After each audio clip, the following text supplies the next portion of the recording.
History in our part of the world has always been complicated, layered, and resistance, betrayal, hope, and a repeated cycle of war. The question of Eritrea's sovereignty is one of the most difficult chapters because it touches on colonial boundaries, Pan-African principles, and the deep wounds of Ethiopian-Eritrean relations. When Italians held Eritrea as a colony, their grip shaped the land and identity of its people, just as Ethiopia fought fearlessly, tirelessly, to remain independent from European colonization and free up Eritrea. Later, as the African Union was formed, its charter emphasized respect for colonial boundaries in order to preserve stability among nations. In that logic, Eritreans' right to sovereignty has been recognized. If that principle were broken, in Eritrea's case, then every border in Africa would be challenged, opening the door for fragmentation, and that would create chaos. At the same time, the Ethiopian Hearts has its own perspective. Ethiopia stood as the only African nation not colonized, carrying a legacy of independence that many African nations admired. To see Eritrea, once part of this larger Ethiopian history, walk away was felt by many as a wound. When the TPLF rose to power in Ethiopia and played a decisive role in allowing Eritrea's 1993 referendum, many Ethiopians saw this as an arrangement less about justice and more about political maneuvering. Some still believe the long-term TPLF agenda was to create a greater Tigray, with fertile lands taken from Amhara and Afar, and access to ports like Asab, and Massawa. Maps have circulated showing this imagined geography, though solid evidence remains elusive. Still, the rhetoric lives in the Ethiopian mind because the collaboration between EPLF and TPLF was real. And without TPLF's struggle alongside EPLF, Eritrea might not have achieved its liberation. These intertwined histories show how one liberation became another internal fracture. The aftermath has been disastrous for both people.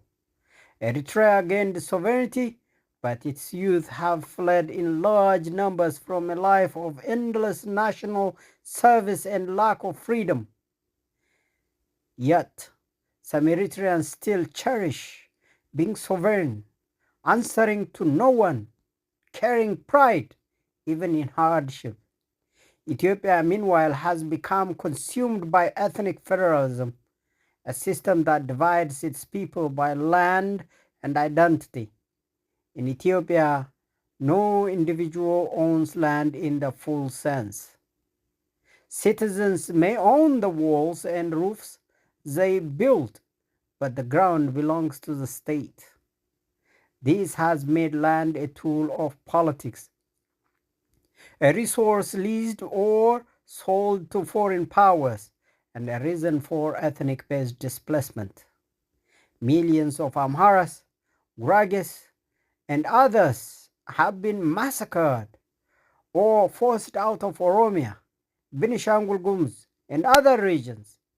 In Addis Ababa itself, the land belongs not to the people, but to the state. This system gives each ethnic elite dominance over its region, while others are treated as outsiders.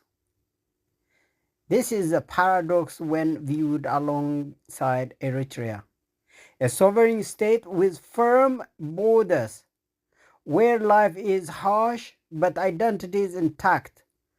versus a vast country with many nations inside it, where land is owned by none and everyone can be expelled in the name of ethnicity. One country is hard but sovereign, the other large but fragile. Both bleed, both lose their young, and both are trapped in cycle of war that stretch back even into colonial times, when Eritreans fought alongside Italians against Ethiopians, killing their own brothers. My name is Abebe Negash. I present to you a Eritrean perspective on this matter on behalf of Ethiopian Hearts and African Hearts. The world, the world order knows that these conflicts are not just local. If a precedent is set where an ethnic group within Ethiopia can successfully secede by force, then every African country built on colonial boundaries will face the same danger. Africa is home to more than 3,000 ethnic groups. If every group decides to form its own state, Africa would no longer be 54 nations, but over thousands, over 3,000 microstates, each vulnerable to resource grabs by global powers. It would be a new colonialism, not through armies, but through contracts, debt, and mining concessions. Today's superpowers would carve Africa into fragments, buying resources cheaply from desperate small states. The youth would die in wars that mean nothing, because in a materialistic world, life itself has become cheap. Corpses pile, mothers weep, and yet warriors march on as if death has no weight. This is the sickness of our humanity today. The Ethiopian example of land ownership makes the picture even darker. If people pay taxes for their roofs and walls, but not for the land, then the state itself shows disregard for human dignity. If the state can't sell land to Gulf states, China, or the West for short-term money, while displacing its own people, then who is protecting the soul of the nation? That's what's happening in Ethiopia today. Eritrea may be isolated, thanks to the past leaders of Ethiopia. But at least the land belongs to Eritreans. Ethiopia is open but unprotected, and its people are turned into tenants of their own home. The situation demands great minds. Listen to me, please. Not more soldiers. No one will be the winner. Africans must sit together and decide if they will continue this self-destruction or build a path of peace and cooperation. The United Nations is weak as we know it, and it has no means to enforce its own rules we all accept to abide by. The African Union is weakened too, as it's being used as a proxy, and its job is to make sure colonial boundaries are respected. The global economy is struggling.